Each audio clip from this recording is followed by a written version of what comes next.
Hi guys! Welcome. Collective reading tayo ngayon sa tingnan natin kung kanina itong mapipick up nating energy. Be open-minded po. Hindi po halos lahat makaresonate. Thank you nga po pala sa mga nagsusubscribe, sa mga bumabalik. Marami pong salamat. Start na tayo. Give me the message for collective. Kanina itong mapipick up nating energy. Give me the message for collective. Kanina to mapipick up nating energy.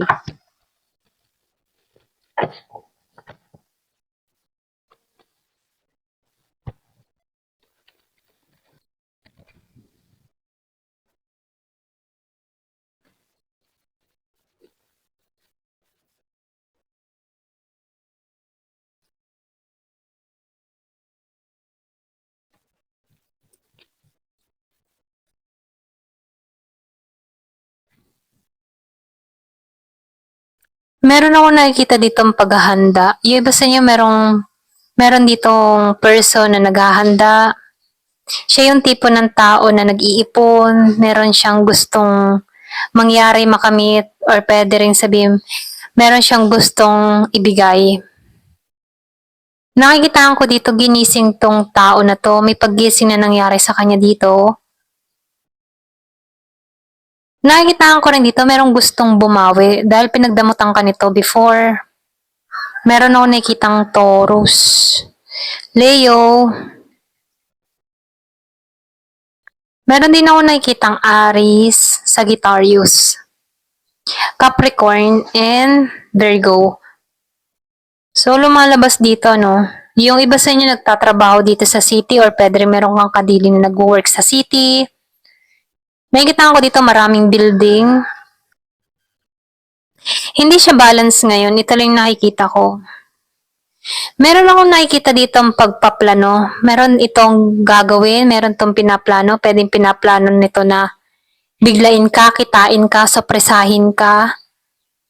Meron ako nakikita pag-visit sa bahay. Meron itong daladalang regalo sa'yo. Ito lang nakikita ko. Kung meron kayong konting alitan, away, tampuhan, susopresahin ka nito. Pupuntahan ka nito sa bahay mo. Ginising tong tao na to, ito lang nakikita ko. Meron biglang nangyari dito na nagpagising sa taong ito. Ito lang nakikita ko dito, no? Kung meron kang kadiling na ganito. Or pwede rin energy mo to, nagising ka dito.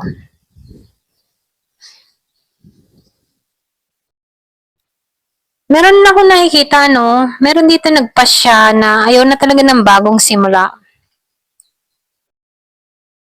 Alam mo yung tipo na ayaw niya ng bagong simula dito hanggat maaari, pero takot siya na harapin tong tao niya, ganun. Takot siya na harapin yung person niya dito, yung kadiling niya dito, o karelasyon niya dito, no? Pwedeng ex niya rin to, okay? So, meron siyang kinatatakutan dito na ayaw niya ng bagong simula sa tao na to, ganun. Feeling niya kasi dito, pagdating sa person niya, no, wala siyang kakayahan na magpasya. Para bang meron siyang tao dito na mahilig magmanipula, ganyan.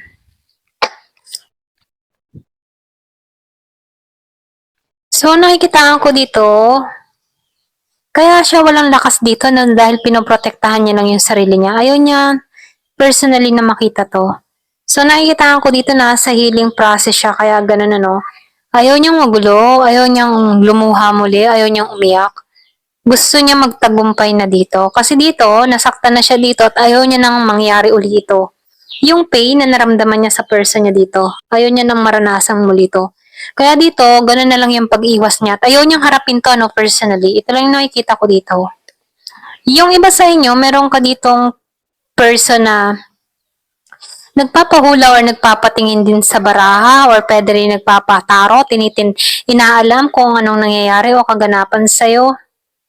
Yung iba naman sa inyo, nakikitaan ko dito, sa tarot ka nakakaroon ng ng paghihilom o pangunawa sa sitwasyon na kinakaharap mo. Yung ba tipong diyan ka nakakahanap ng advice sa sitwasyong kinakaharap mo or pwede rin dito ka nakakuha ng lakas ng loob para sa pagbabago, okay? Yung iba ha, hindi halos lahat. Meron ako nakikitang Libra, Gemini, and Aquarius. Kumbaga sa pagtatarot, doon siya naka-recover. Ito rin nakikita ko. Hindi halos lahat sa part na to.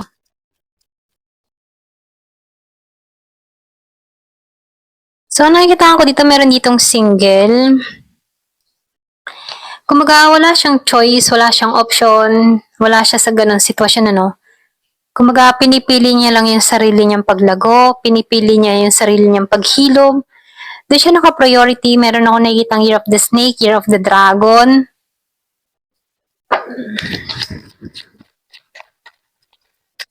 Yung bang tipong mas gusto lang niya munang mag-isa. Ganon. Meron ditong ganong tao.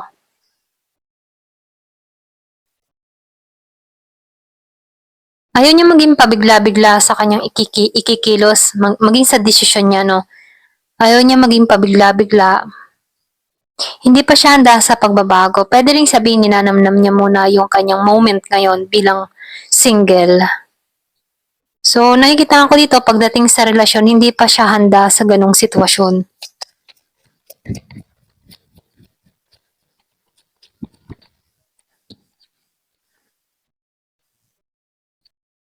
So, yung iba naman sa inyo, meron kang ex, gusto makipagkasundo, gustong humingi ng tawad.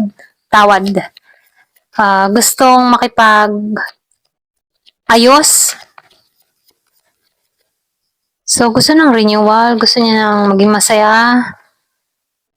Yung bang tipo na, yung bang susuyuin ka, gusto niya ng romantic feeling sa'yo, gusto niya ng renewal, gusto niya ng maging klaro ang lahat, stable. Ito yung nais niya. Meron akong nakitang Scorpio, Cancer, and Pisces.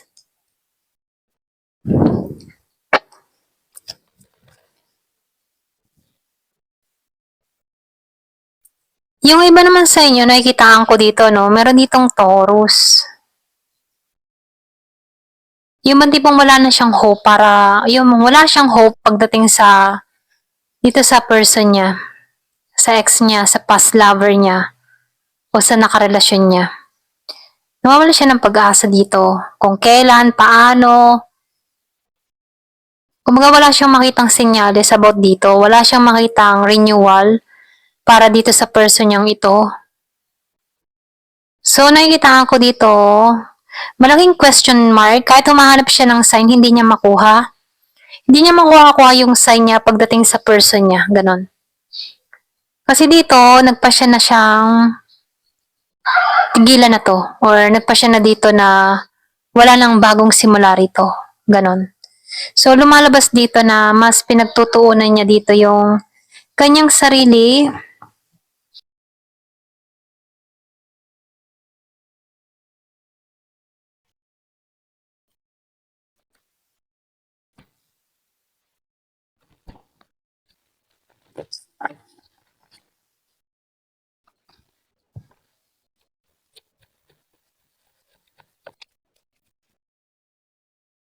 So, mayroon desire.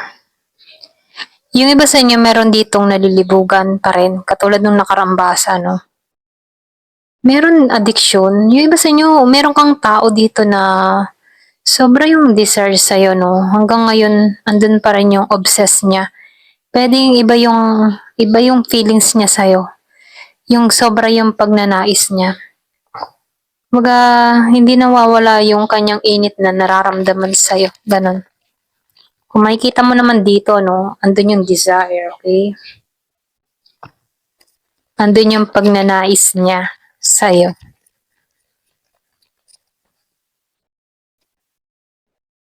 So, meron ako nakikitang ginosting, na-block, kinat off. Merong nabitin. Nabitin sa connection. Kinat mo to, binalak mo to, ginosting mo to. Kaya ganun na lang yung desire dito, no, dahil sa pag-iwan mo, may toxic. Meron tong behavior na hindi maganda, unhealthy. Kumbaga nung napunta ka sa unhealthy connection, meron siyang toxicity or pwede rin sabihin na Merong malibog eh. Lumalabas dito malibog ko. So, ibig sabihin, marami tong mga kachucha-chucha, ganyan.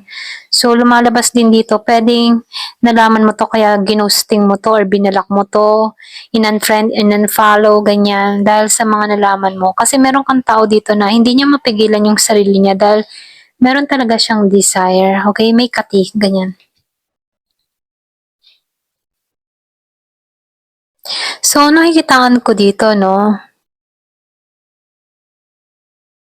Ito gusto pa nito ng, yung bang tipo na, marami pa 'tong gusto.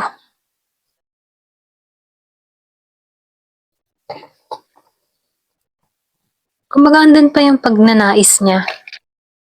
Mahilig siya sa, kumbaga halimbawa for example ano, may karelasyon mo siya, pero naghahanap pa siya ng iba, gano'n.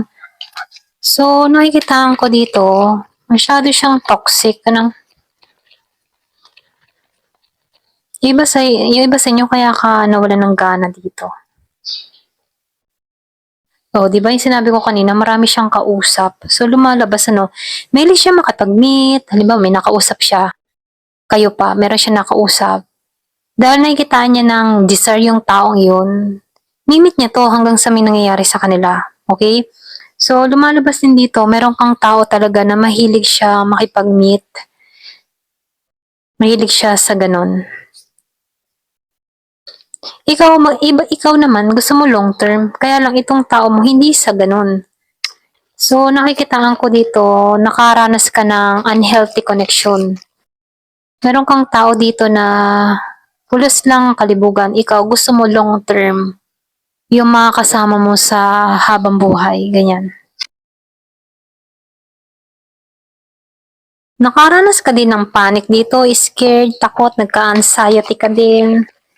Kumbaga sa labis mo din na pagkabahala dito sa tao mo, no? Dumating din sa point na nagkaroon ka ng anxiety, natakot ka na rin, nagkaroon ka ng trauma, ganyan.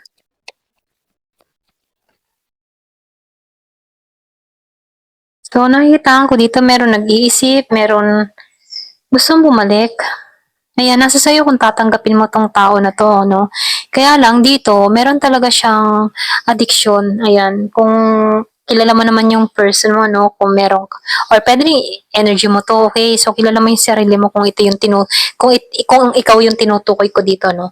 So, nakikita ko dito, meron nag-iisip, meron gustong bumalik, meron nagre-reminiscing, ganyan. So, nakikita ko dito, pwedeng, yung iba sa inyo, kinat mo to, doon niya naramdaman yung pagkawala, yung feeling loss sa sitwasyon. Pwede rin siya yung nagkaroon dito ng scared panic. Okay? Kasi nakaranas siya ng unhealthy connection. Kaya meron ditong umalis, lumayo, kinat, binalak, or ginusting. So, nakikita ko dito, after na makat itong connection na to, doon nagkaroon ng panic attack tong tao na to, or scared, takot. Kaya dito, bumabalik sa kanya yung alaala. Alaala ng nakaraan mo, kung gaano ka magpahalaga sa kanya dito, kung paano ka maging sweet sa kanya, ganyan. So, nakikita ko dito, fake tong tao mo. Naging peke to sa kanyang nararamdaman. So, lumalabas din dito, no? Gusto nitong makawala sa ganitong sitwasyon. Kasi alam niya dito na nagpretend siya, alam niyang hindi siya nagpakatotoo dito. Kaya dito, narito siya sa intervention, ano, gusto niya na ma-rescue siya sa sitwasyong kinakarap niya. Kasi yung iba sa inyo, meron kang person dito na involved na sa iba, okay? Na kung saan hindi niya to maalis-alisan, pwedeng napunta din siya sa toxic na tulad din niya, okay? Pareho silang toxic dito, kaya dito, hirap siyang makawala, feeling niya na stuck siya sa sitwasyon, okay? Ito lang yung nakikita ko, kumbaga, meron ka ditong tao na nakarma din. Okay, kung ano yung ginawa niya sa'yo dahil sa kanyang desire dito, so ito din yung nakamtan niya, no? Pareho sila na toxic.